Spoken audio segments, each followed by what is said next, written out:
Igbo sentences about clothes. Ahiriokwu maka uwe maọbụ akwa n'Igbo. Remember, clothes, you call it uwe or akwa in Igbo. Igbo, English.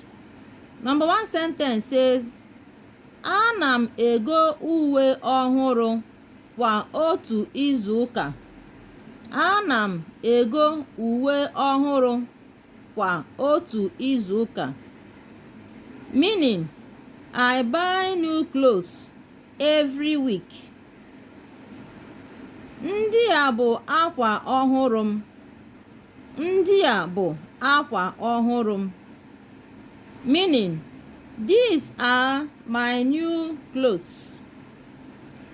Ịzụ ahịa uwe na-eme m obi aṅụrị.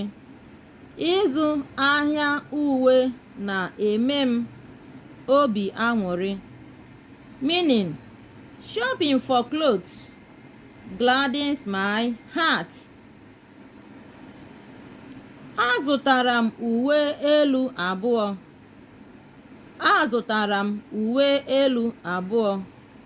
Meaning, I bought 2 shirts. Apịanyere m akwa ọhụrụ a n'igbe. Apịanyere m akwa ọhụrụ a n'igbe.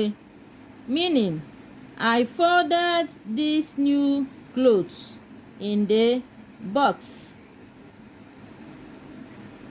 Akwa niile a dị oke ọnụ ahịa. Akwa niile a dị oke ọnụ ahịa. Meaning, all these clothes are very expensive. Mana ha ncha masịrị m. Mana ha ncha masịrị m. Meaning, but I like all of them. Ndewonu, ka chi fo. Ndewonu, ka chi fo. Well done. Good night. Like and share our videos, guys. Subscribe to our channel. Follow us for more. Bye.